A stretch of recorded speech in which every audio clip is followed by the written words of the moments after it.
Welcome to the podcast, everyone. Today we have Amy Czulada, who is the Outreach and Advocacy Manager for the Student Borrower Protection Center. So today we're going to talk about student loan debt and the issues that face student loans, how big of an issue this is. She gave some really great resources for folks listening that should definitely stay tuned for if you are facing student debt, which I imagine is a large portion of people who are going to watch this, what you can do to kind of go to get some help and some resources that they have. And then, when I was in documentary film school, they taught us that the most interesting things are always said after you cut the camera. And that actually was true here. So I'm going to share some of what she said in our post-interview conversation because it was really enlightening. And the one stat that she shared that I think both you and I sort of had our eyes pop out was that 40% of borrowers never actually graduate, and sort of how detrimental that is, right? So 40% of folks who take out student loan debt don't actually get the degrees they need to then help them pay back that debt. And I think so just like another interesting complex layer to this issue that it's a lot more diverse than I think what most people think about when they think about college students, the art history major at Harvard or Yale, this sort of like professorial type person. And we're like, why do we want to forgive their debt? Well, that's not who we're talking about. We're talking about people who are primarily people of color, primarily from marginalized communities, who this debt is a crippling anchor to how they start their life, and they can't buy homes, they can't do all of these things that we want them to be able to do for the sort of sustainability of our country. So anyways, we get into all that. I don't want to spoil the conversation, but I think it was really interesting and really helpful. So let's hear from Amy. So Amy, why don't we start, just introduce yourself to the folks listening, tell us about who you are, but then also your more not more importantly, but equally importantly, your organization. Yeah, for sure. So great to meet you. I'm Amy Czulada. I'm the Outreach and Advocacy Manager at the Student Borrower Protection Center. I've been working there for the past 2 years. It's been a really wonderful place to be and an exciting time to be doing this work in student debt. There's been more happening in the past 2 years than there probably has been in the previous 20 years or so, but so it's been a really exciting time. I live in Philadelphia, Pennsylvania. Before this, I was doing research for a labor union on the East Coast, and so it was a nice transition to kind of move into student debt work. And then, but also being able to kind of transfer some of those campaigning skills over to student debt work. Our organization is a national nonprofit policy organization focused solely on alleviating the burden of student debt in the country. We do this through a mixture of advocacy, policymaking, and litigation strategy to rein in industry abuses, protect borrowers' rights, and advance economic opportunity for the next generation of students. We work at both the federal and state levels, and so working on federal policy, but then also some state legislation to better protect borrowers at their state levels. So we kind of anything and everything that involves student debt, we have our hands in. And how did you? I know you mentioned a little bit about your previous career stuff, but how did you get into nonprofit organizing? Tell us a little bit of just that background story about you personally, what inspired you to get involved, whether it's at previous organizations you worked with or specifically with the student debt. Yeah, sure. So I think my whole career I've worked for nonprofits or unions, and so that's been really rewarding work and in different campaigns. So I started in the immigrant rights movement, then kind of moved into higher ed, then was working for a union and doing some wage theft organizing. So I've been kind of all over the place in the past 10 years, but it's been really rewarding and wonderful. Have just always seen myself kind of in the public service. Student debt specifically, I think I got interested in because I have a ton of student debt. I went to undergraduate school and then graduate school, and made choices that I certainly don't regret. I loved both of my educational experiences, but my family certainly didn't have the means to kind of put me through school, and so just came out saddled with a ton of debt. Started doing a bit of organizing or trying to do a bit of organizing around student debt with just some friends and some people from graduate school. None of it was super successful. And then started writing a little bit about student debt and had a couple of op-eds published. But then that kind of led me here to this place. So I just kind of found this job, applied for it, and got it. But it was really kind of a work of heart that I was, working from initially, and then it just kind of landed me a job, which was, really ideal, but certainly not most people's experience with working. And I'm curious about some of the specifics of things that you guys do at the organization. And so you mentioned kind of like three tentpole areas, right? Advocacy, political legislation, and then litigation. So maybe like just briefly, like in each of those three, like what does an advocacy thing look like at the Student Borrower Protection Center? What does a policy activity or campaign look like, or an example? And then on the litigation side, like what kind of litigation are you guys working on? I think I read somewhere that you have 12 lawyers on staff, mostly lawyers on staff. Correct me if I'm wrong, but yeah. So give me a sense of just like, yeah, it's an interesting sort of like three-prong approach, right? So I think I'd be curious to hear just what an example or what a sort of ground level thing looks like for all three of those. Yeah, for sure. I think like some maybe advocacy and policy are a little bit more tied and harder to untangle, but Right. for advocacy, I think like on the federal level, we've been pushing for student debt cancellation. We've been pushing for like administrative changes to programs that have historically been very broken. Just making sure that people are not going into default, not becoming delinquent on their student loans, like things that can better protect borrowers at a very basic level. And the same is true really at the state level. A lot of people don't think of student loans as a state issue, but states have a lot of tools that they can use to kind of protect borrowers in their states. And so like making sure, pushing for licensing structures in states so that there's more oversight over student loan servicers.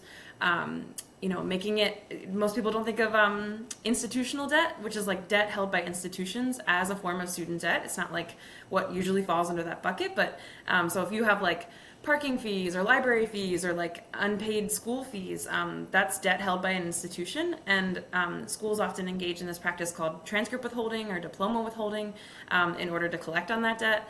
And so, working on legislation that bans that practice to make sure that, borrowers aren't in this catch-22 where they don't have a job because they can't get the diploma or the transcript to prove that they have the credentials to get the job and then repay the loan or, the debt that they have at that institution. Things like that at the state level. And then litigation, really just kind of being a watchdog, making sure that, servicers or private companies that are issuing debt, for educational debt, are following the law. And so I'm probably the least well equipped to speak about that because I'm not an attorney on staff, but most of our staff is attorneys, and they do all that work very well.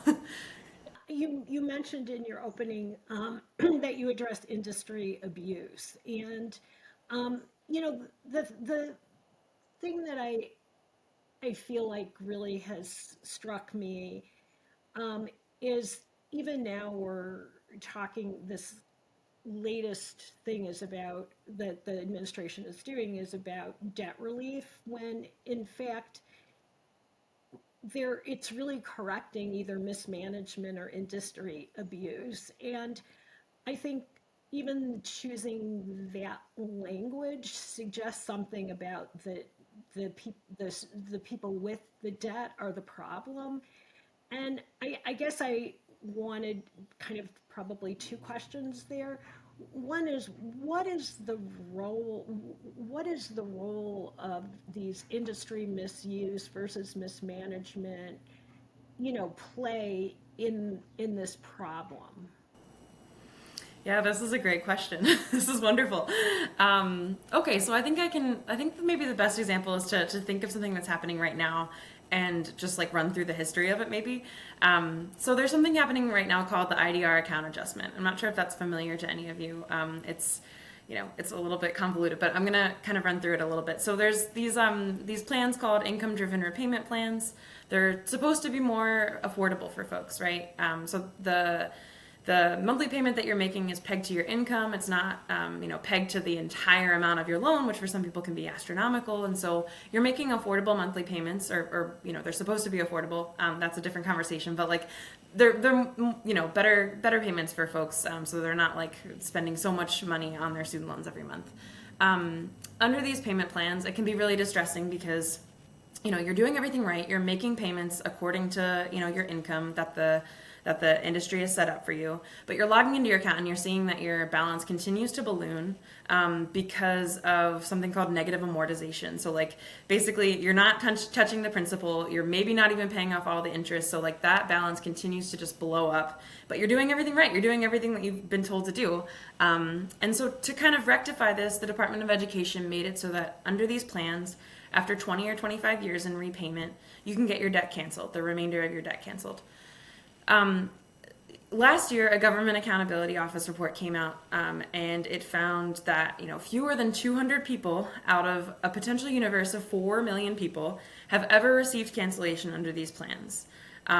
So right now that tells you that something is deeply broken in the system. 200 people or fewer than 200 people have gotten it. Servicers, the companies that are contracted by the federal government to manage these portfolios for folks. Those servicers were routinely putting people into deferment or forbearance instead of offering folks income-driven repayment. And the way income-driven repayment works, it's like a percentage of the federal poverty line. And so in some cases, you could have as little as a $0 a month payment plan if your income is very low. But instead of offering that to people as an option, so that they would remain in repayment status, they were putting them into deferment or forbearance, which then, kind of spirals out of control and you're not able to kind of gain that time towards those cancellation under those plans because of being in deferment or forbearance. In addition, they found that servicers have no way of tracking this information. So they have no idea how close people are to this 20 or 25 year threshold of being in repayment. And so this is this is an example of one thing that is very deeply broken about the system.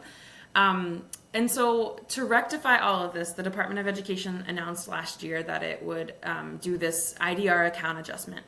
Basically what they're going to do is they're going to do a one-time audit of all federal student loan accounts, see how close people are to that 20 or 25 year mark to get people over the line to get their debt canceled, which should have been canceled maybe many years ago depending on how long you've been in repayment.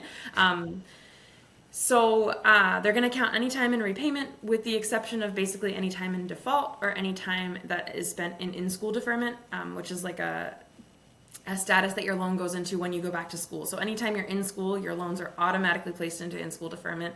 So that time doesn't count and time in default doesn't count, but any other time does, including some forbearances, some deferments, which is a way, which is their kind of mechanism to rectify the situation that, servicers haven't been tracking this. They know that they were steering people into forbearances and deferments. So that's just one thing that has been deeply broken that is industry mismanagement or abuse towards borrowers. And I remember reading something about that said they estimated 804,000 borrowers are going to be forgiven, right? But you started this off by saying there's potentially 4 million people, so that's not even I'm not great at math, but that's not 50%. That's not even 20%. So that seems a little not as great as maybe I thought it was. Well, no, it is really good news. So basically, this is the first round of the IDR account adjustment playing out. That's exactly right. So a couple of weeks ago, they announced that 804,000 borrowers would get $39 billion in student loans canceled through this. So this is just the first round. They're going to continue adjusting accounts for those that have been in repayment the longest every 2 months until 2024. And then in 2024, they'll kind of adjust the accounts of everyone else because this gets so complicated, but because basically there are some folks that will have to consolidate their loans into direct loans in order to access this audit that's happening. And so to they have to consolidate by the end of the year in order to access it. So they want to account for that deadline and kind of catch those people in the next year. So from your perspective, whether it's on this specific issue or even just the broader sort of view, how much of this is corruption and sort of loan servicers just not doing the right thing because they want to get that interest before a debt's forgiven? How much of it is just a bureaucratic nightmare where it's just such a big system with so many people that you just have what bureaucracies have, which is inefficiencies and people that fall through the cracks? And then how much of it is structural? And I guess the bureaucratic nightmare and structural maybe overlap, but just the way this was established, set up from the beginning, I guess how much of this is by design, right? Like in those sort of three categories. I'm not asking you to weight them or whatever, but just like, what's your reaction to like that from those sort of like reasons why this could gotten so sort of out of control? Yeah, I think that's a great question. I think it probably is a perfect confluence of all those things, right? You have like servicers that are incentivized to make money off of your debt. The system that was set up, I don't believe that anyone who set it up initially like had bad intentions. I think that they genuinely wanted to make it so that people could go to school more affordably. But there are clear like issues and historical breakdowns to this servicing system, and so that's very evident. I think like the bottom line is that we have a debt financed education system. The reality for most folks today, because of the rising cost of education, due to a lack of investment on the federal government and state government's parts for education, folks just can't afford to go to school. Many folks can't afford to go to school if they don't take out debt. That's and so until that changes, like I think all of these things will remain true, right? Right. Yeah. So can we almost like, I don't want to say step back, but like zoom out a second and just talk about the student debt problem in general in America, right? So I'm just curious, like, and this is probably a multi-part question. I'll sort of run you through my thinking and then you just answer in the order or the sense that it does. But like, first, I'm just curious, like, what's unique about student loan debt in comparison to like a mortgage or a car loan or some of the other, like, what are some of the particulars about student loan debt that were written in the law or in the construction of this program that maybe are more problematic? So let's start there, and then I'll ask my other questions. Okay. Do you think I could actually maybe set the stage a little bit farther back than that, and then move into that? If that's okay. Please. Okay. Yeah, whatever makes sense. Okay. Awesome. Yeah. So I think like the crisis itself is like people know these stats really offhand now, but like there's like 1.7 trillion, $1.7 trillion in student debt held by 45 million people across the United States. The average balance of those loans has continued to shift upward, and so right now it's about it's almost $38,000 per borrower that they take out. And the majority of the debt that I'm talking about right now is federal student debt. That's about 92% of the debt nationwide. But then there's that 8% of private student debt that doesn't get as much attention, but that is a growing market. And that debt isn't. Folks with private student debt aren't eligible for these federal programs that might cancel their debt. They're subject to all sorts of things because they're private lenders, and there's less oversight and less just information about what they're able to do and what that looks like. But it's really a ballooning crisis, as I mentioned, because of a lack of investment on the part of states and the federal government. It also is a civil rights crisis. Because communities of color have less generational wealth due to racist structural barriers to wealth building. They don't have the means to put their children through college in the same way, and so they often take on more debt. And then because on the front end or on the back end, because of racial inequalities in income, they have a harder time paying off that debt. And so it truly is a civil rights crisis and disproportionately affects communities of color. And also, like, kind of right now in this moment of time, we've been on a payment pause for the last 3.5 years. So most folks with federal student loans haven't been making payments on their loans for that time. And that's set to end at the end of the summer. So interest will start accruing on September 1st. Folks will have their bills due in October. And that is kind of set in stone now because of the debt ceiling negotiations. During this time of the payment pause, folks haven't been making payments, but a lot of servicers have exited the market. And so 16 million people are now going to be interfacing with their student loan servicers for the first time because they've just never had to make a payment. And then also we estimate that like 20% of borrowers have never made a payment on their student loans because they graduated in the middle of the pandemic. And so I say all this like about this moment in time just because like there's just so much that can go wrong. There's like so many moving parts, like we're just anticipating what could happen in this moment in time and trying to look out for issues that might happen come October or come September. There is like an on-ramp period that will be about a year's worth of time until next September, where the president has stated that they won't be putting folks in delinquency, they won't be putting folks into default during this time. But if you're not making payments, the interest will still accrue on your student loans, which certainly doesn't like put people in a great position either. And then I think I think maybe like to answer your mortgage question, that was a long exposition, but It was great. It was all very helpful. I think in terms of mortgages, this student loan debt is the second fastest growing. It's the second largest, form of debt, consumer debt held by consumers in the United States. The interest rates are often higher than what a mortgage would be, and that's true for federal, and it's certainly true for private debt. We did a comparison on delinquency rates for mortgages and for student debt. And, the delinquency rates right now, I think are hovering around like 10 or 10.8% or something like that, I want to say. And during the height of the mortgage crisis, they were at like 9%, I want to say. And so they're currently higher than the mortgage delinquency rates were during the height of the housing crisis. And that is like taking into account that we've been on a payment pause for the last 3.5 years. So we're anticipating that delinquency rate will really go way up once they start kind of accounting for that, probably after the ramp up period. But so it's, folks have to take on this debt to have an education, to like get the job. This is part of the American dream. And so is a house too, but I think there's something a little bit more insidious about the ways that this interest plays out and the ways that the servicing market works. And so I think there's less oversight over it in general. So I'm trying to understand why anyone in Congress would be against fixing the student debt problem. And I'm not naive, and I realize that sounds like a naive question. But, as you mentioned, education is such a central value, equal access, and, at least how we talk is such a central value. Why are so many people against fixing this problem?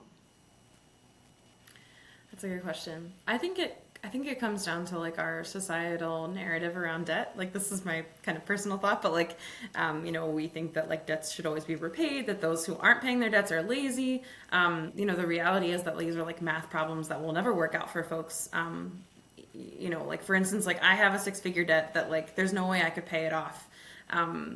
Like under the standard 10-year plan, which has you paying off the entire amount after 10 years. Like I'm fortunate that I could like enter the public service loan forgiveness program. And so in 10 years after public service work, I can get my debt canceled, and I'm probably about like 4 or 5 years away from that at this point. So like there's an end in sight, there's a light at the end of the tunnel because of these administrative fixes.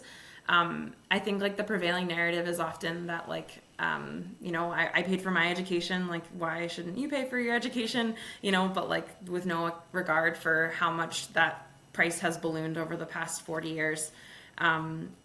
And like all of the mismanagement that we kind of already talked about. And so, I think it's a good question that still kind of keeps us wondering as well, right?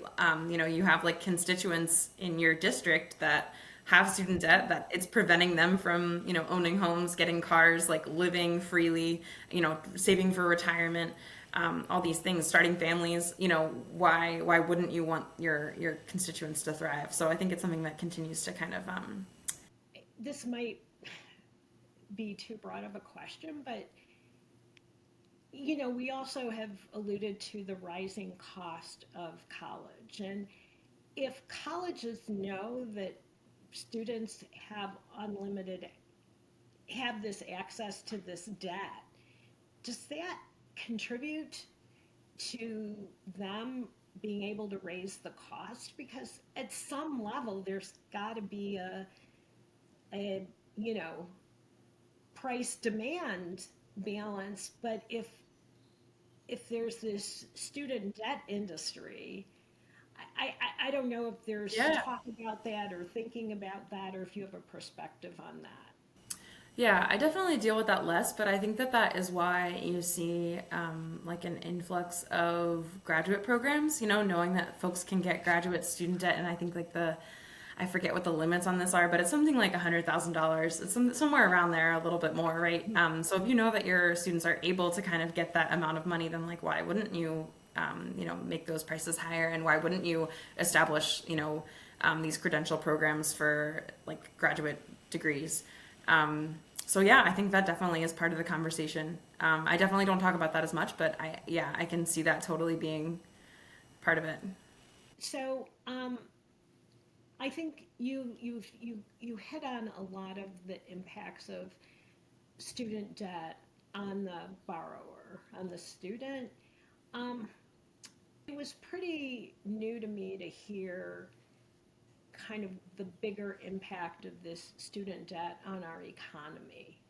Um, and I'm just wondering if you could speak a little bit to how this is impacting our economy. Because maybe if our political leaders have a bad attitude about student borrowers and buy into that narrative, maybe they care more about the economy.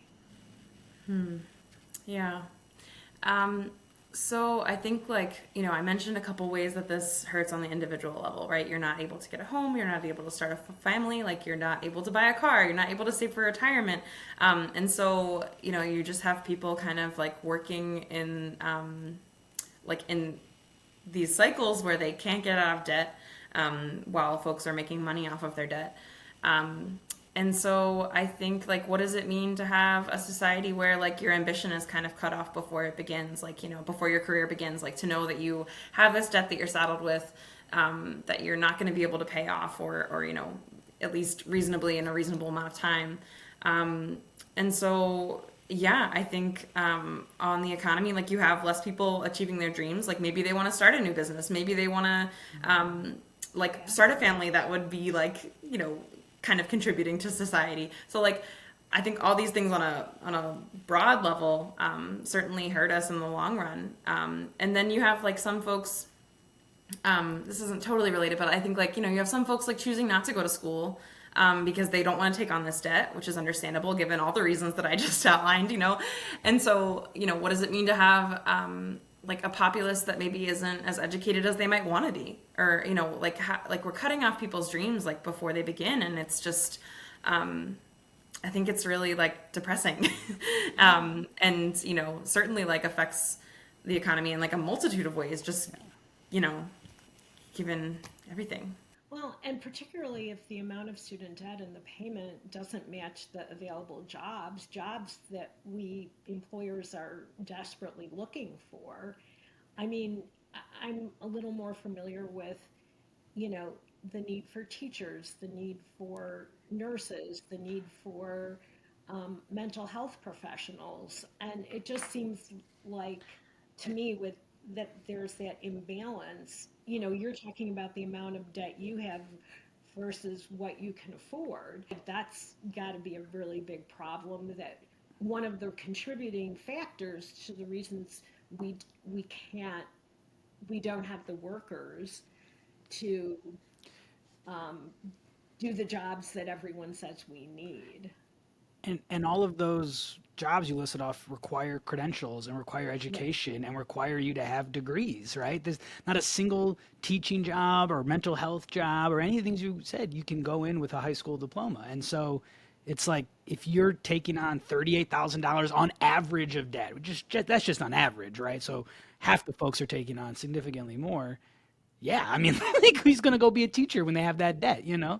Um, and certainly at a public school, right? You know, so Right. And they know their income like won't even come up to that. That's a great point you make, Rochelle. I think that's plus the exactly right. interest.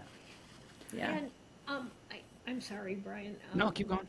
but you know, this is a problem as we've talked about at an individual level and a societal level. So if people who are listening to this podcast or the videos, if they are having their own struggles, where do they go? Who do they go to? What are the resources that are available to help people who are trying to just figure out this mess that you've just described? Yeah, I love this question so much. So, we do a lot of webinars on a regular basis that kind of walk people through what this looks like, how they can get their debt canceled, how they can, better manage their debt.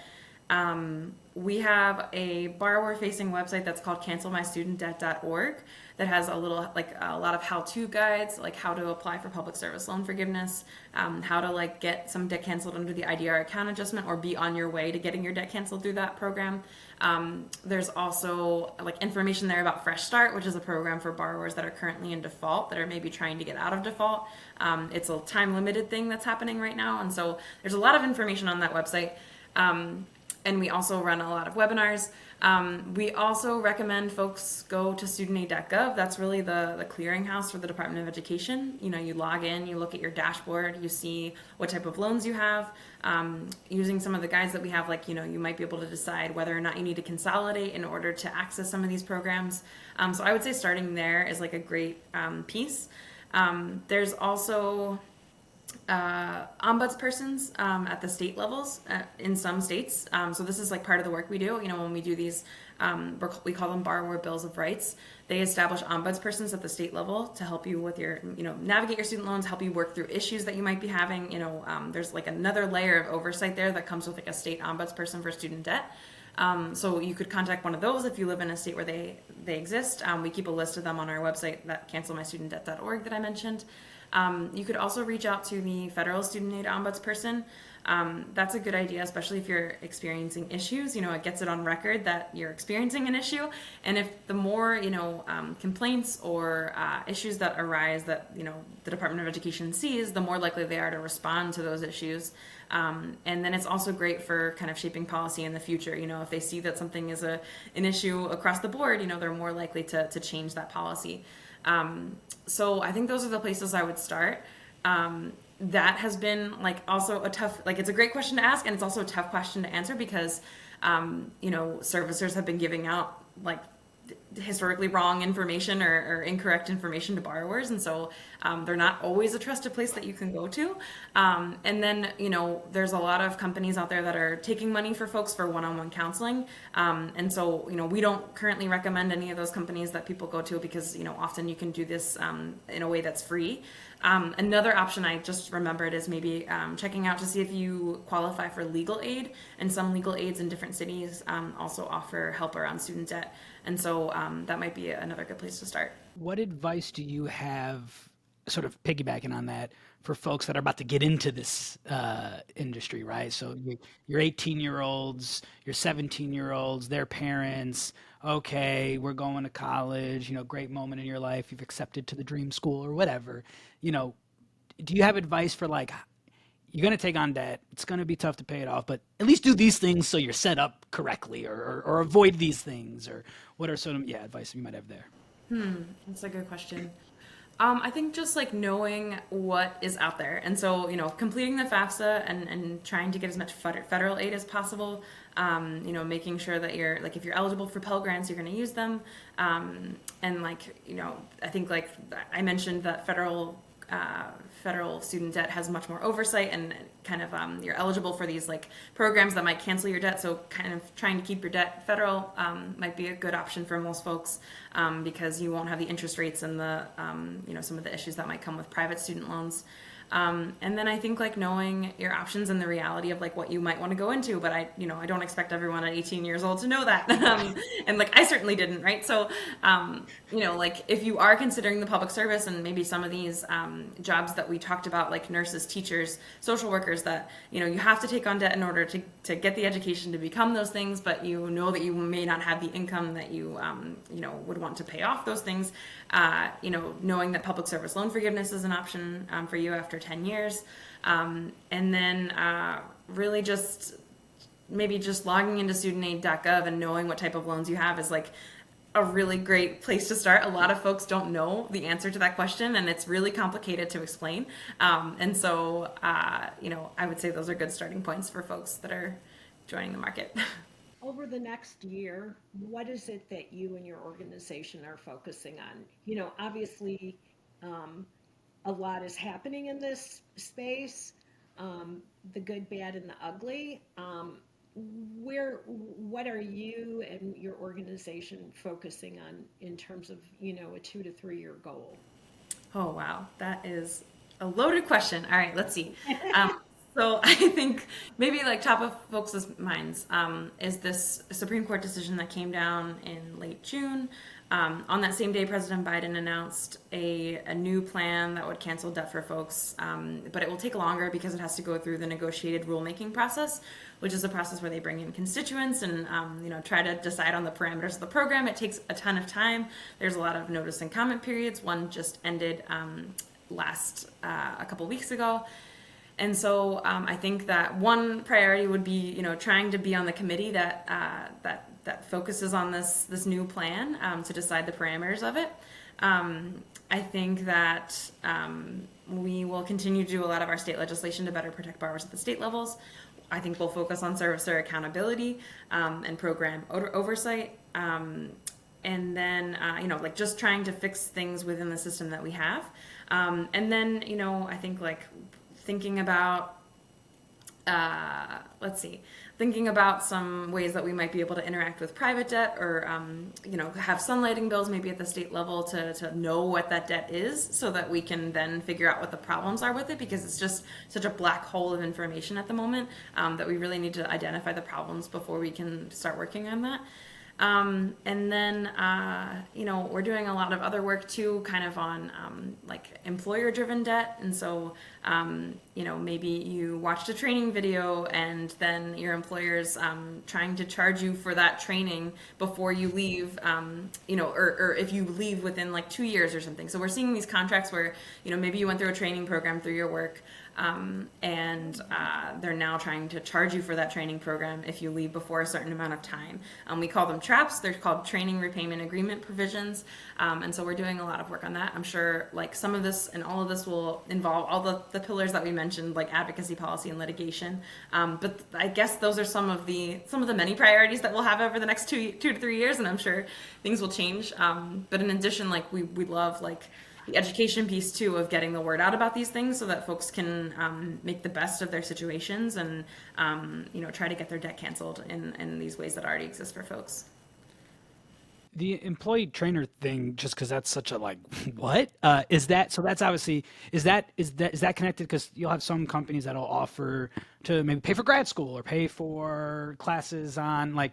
Is that what you're seeing? Where then if they want you there 5-6 years, whatever time frame, like just explain a little more about that, because that's such a trap. I think you used the right word. That's a trap. Yeah. So I think like I don't know that we've seen it so much as in like programs that they're paying for like for an education, but maybe it's more like training that is so we see it sometimes in nursing contracts where nurses will be trained by a hospital and then they'll have to sign a 2-year contract, and if they leave before that time then they owe the hospital $10,000 or whatever it is, or And that's just to learn the protocol of the hospital? what's up. And that's just to learn the protocol of the hospital? Well, it could be anything. Like it's just training for your job, right? It's like whatever training they put you through for your job, and so that's just like one example. I think we've been working on a case with PetSmart, where their groomers have had to go through a training program, and they were kind of put in a similar situation where they had to repay debt if they wanted to leave, and so they're people are really literally trapped at work. And so that isn't something that people think of as student debt traditionally, but like something that affects a lot of folks in the country, and so something that we're trying to work on and continue to push for more protections around. It's amazing. I mean, not amazing. It's whatever the bad amazing is. Yeah. Shocking, I guess, would be the term I would use. Wow. So how, and you already you plugged resources, which was awesome. We're going to definitely use that. But I'm just curious, like, plug something else, like as far as your organization, if folks, whether it's around, I think we kind of covered if they've got debt and they need resources, where to go. But what about if folks just want to support you guys, support the organization? Is there a website they should go to, follow you on social, whatever? How would you want, individuals to interact with you guys to support? Yeah, I think that you can follow us on Twitter.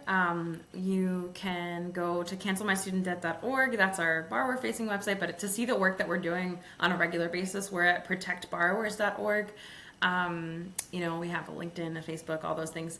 And so, yeah, I think like also one thing that you can do to support us is really just get the word out about these things. We really want folks to be educated and know their rights and what they're able to do to cancel their debt, particularly around public service loan forgiveness or some of the steps that they might need to take, particularly if you have to like consolidate for the IDR account adjustment. So go to our website, check out, our resources and see if that applies to you, and please do it because, we want your debt canceled. Awesome. Well, thank you so much, Amy. Appreciate it. This was awesome. Thanks for joining. And yeah, we'll stay in touch and we'll keep following this issue because obviously it impacts a lot of people. So thank you.